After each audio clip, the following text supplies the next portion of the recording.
Bitcoin chute suite aux news de l'emploi qui sont sortis cet après-midi à 14h30 aux États-Unis. On ira également faire un tour sur Ethereum qui est dans une phase d'accumulation très intéressante pour aller chercher un nouvel ATH. Et on ira voir du coup l'ajustement des estimations des traders concernant les taux d'intérêt de la Fed aux US suite aux news de cet après-midi. Donc les news ici, on a le NFP qui est sorti inférieur aux attentes. Le NFP, c'est une data qui quantifie la création d'emplois non agricoles. Et ici, on peut voir qu'elle est inférieure aux attentes. Donc c'est plutôt positif pour nous. Pourquoi? Parce que ça, c'est une news qui est négative pour l'économie US. En fait, une news qui est négative comme ça, elle montre que le marché de l'emploi, il est tendu aux US actuellement et que la Fed doit agir pour réguler ce marché. Parce que je vous le rappelle que la Fed agit sur l'inflation et sur le marché de l'emploi. Ici, le marché de l'emploi, il est tendu, donc la Fed va devoir baisser ses taux pour réguler ça. Donc c'est une news qui est positive pour les assets à risque, parce que la Fed, c'est du coup, avec les taux d'intérêt, l'organisme qui régule la liquidité qui arrive sur les marchés, et une baisse des taux suggère une arrivée massive de liquidités sur les assets à risque, comme Bitcoin, les cryptos en général, ou même les actions, etc. Le taux de chômage, lui, reste à 4,3%, comme les estimations, donc c'est vraiment ça qu'il faut regarder, hein. On ne regarde pas l'ancien chiffre. En fait, ce qu'il faut se dire, c'est que le marché price les attentes des traders. Donc même si le taux de chômage il monte, finalement, c'est ce à quoi le marché s'attendait. Donc cette news était déjà inscrite dans le prix. Elle sort aux attentes, donc il n'y a pas de surprise, pas de réaction sur les marchés. Donc ces news, elles ont eu un impact sur les attentes des traders du CME sur les taux d'intérêt de la Fed lors du FOMC du 17 septembre 2025. Comme vous avez vu, c'est quelque chose que je regarde vraiment beaucoup. Lors de notre dernière vidéo hier, on était à 97% de chance d'avoir une baisse des taux. Et ici, vous voyez que ça passe à 87. Mais attention, nous, actuellement, on est à 425, 450. Donc 4,25, 4,50. Et ici, en fait, ce qui est à 87%, c'est au moins une baisse de taux. C'est-à-dire que le marché commence à s'attendre à potentiellement une baisse de 0,5 points des taux d'intérêt. Donc pour moi, il y a très peu de chances que ça arrive. Mais en fait, ça veut simplement dire que pour le marché, là, c'est sûr qu'on aura au moins une baisse de taux le 17 septembre. Et peut-être qu'on en aura deux. Donc moi, je m'attends vraiment pas à deux, à moins d'avoir un CPI vraiment largement en dessous des attentes la semaine prochaine. Mais personnellement, je pense que déjà, si on en a une, c'est très bien. Mais ici, pourquoi le marché a réagi à la baisse, c'est ce qu'on va voir après. C'est simplement parce que les traders commencent à s'attendre à deux baisses de taux, alors qu'il y a une semaine, on ne s'attendait même pas à une. Donc ça commence à faire beaucoup, et les gens sont inquiets par rapport à ça, par rapport à la réaction du marché lors du FOMC le 17 septembre.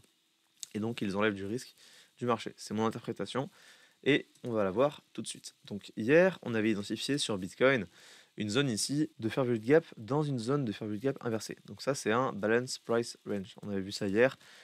Si vous n'avez pas vu la vidéo, je vous invite à aller la voir. On a dit que Bitcoin ne devait pas clôturer à la baisse sous cette zone. Il pouvait mécher, mais elle devait agir comme support et on ne devait pas confirmer sous cette zone. C'est ce qui s'est passé. Ça a parfaitement fait support. Et si on va en 4 heures pour voir un petit peu plus précisément, on peut voir ici qu'on a clôturé en dessous en 4 heures, mais qu'on a très vite invalidé en clôturant deux bougies plus tard, plus haut que la fair gap qui a été créée. Donc ici, on avait un bottom très, très court terme qui nous a permis d'aller chercher un nouveau plus haut. Et donc actuellement, ce qu'on a en 1 heure, c'est simplement une tendance baissière qui est ici. Hop. Et pour moi, on ne doit absolument pas perdre ce niveau si on veut rester haussier et chercher à descendre ce creux.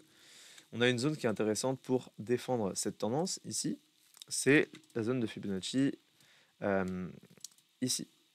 Globalement, tout ça, c'est une zone dans laquelle les acheteurs doivent défendre le prix pour ne pas qu'il passe sous les 109 250 $. S'il passe sous les 109 250 $ et qu'il clôture en dessous pour confirmer, personnellement, je m'attends à un retracement pour aller chercher le plus bas de cette semaine, qui est ici, qui n'a toujours pas été chassé. Maintenant, le fait qu'on s'arrête comme ça, pour moi, c'est du foutage de gueule, hein.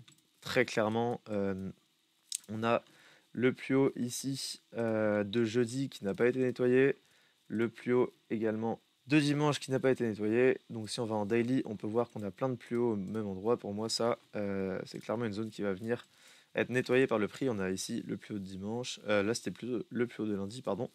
Mais on a également une partie du dimanche qui est ici. On a le plus haut du jeudi et le plus haut d'aujourd'hui qui sont au même endroit, qui n'ont pas été chassés. Donc pour moi, très clairement, ça, on va y revenir avant de faire quoi que ce soit de long terme à la baisse. Donc je vais nettoyer un petit peu, mais voilà, globalement, retenez bien que cette zone-ci, je vais la mettre en rouge pour qu'elle soit très claire et qu'elle vous saute aux yeux.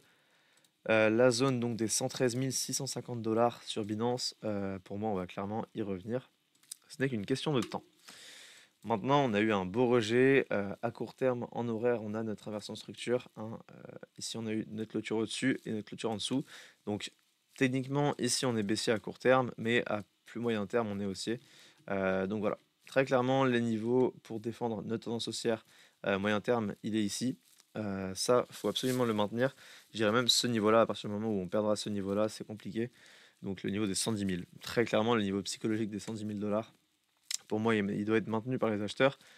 Sinon, ils peuvent s'asseoir sur la tendance haussière. Et à court terme, on pourrait éventuellement faire quelque chose comme ça pour avoir une correction ABC, un retour dans notre zone de fair value gap et simplement une continuation à la hausse. Donc la ABC, je vais vous la mettre ici, donc racine A, B et puis C. On pourrait éventuellement prendre un long ici avec un stop sous le plus bas qui doit être défendu par les acheteurs et target donc notre zone ici qu'on a définie à 113 500 dollars. Entre 113 500 et 114 000 dollars, on a vraiment une zone de résistance qui doit être maintenue si on veut pousser plus haut, pardon. Mais en tant qu'acheteur, moi j'irais prendre des profits dans cette zone-là qui est une zone potentielle de retournement pour le prix. Donc voilà pour mon scénario pour Bitcoin à court terme. Vous avez mes niveaux pardon, à surveiller. Le premier niveau, il est là et ensuite, il est là. Vraiment, ça, si c'est un niveau où on le chasse et on revient, ça va. Maintenant, si on clôture là-dessous, genre en daily, là, ça pue et vraiment, là, ça ouvre les portes à beaucoup plus de chutes vers le sud. Je vous ai parlé d'Ethereum, ça c'est le dessin qu'on avait fait hier, je l'ai laissé sur la charte volontairement. On avait défini le fait que ce niveau-là des 4050 dollars devait absolument être maintenu par les acheteurs si on voulait aller plus haut et qu'on pouvait partir comme ça directement, mais que ça me paraîtrait bizarre et que moi j'aurais préféré voir quelque chose comme ça où on vient nettoyer ses plus bas. On avait défini qu'il y avait un equal lows ici, donc c'est une zone de confluence pour le marché avec plusieurs points bas au même endroit, sur le même niveau horizontal. En fait, ça fait un cluster de liquidité qui agit comme un aimant pour le prix et qui le pousse vraiment à la baisse pour venir nettoyer ça.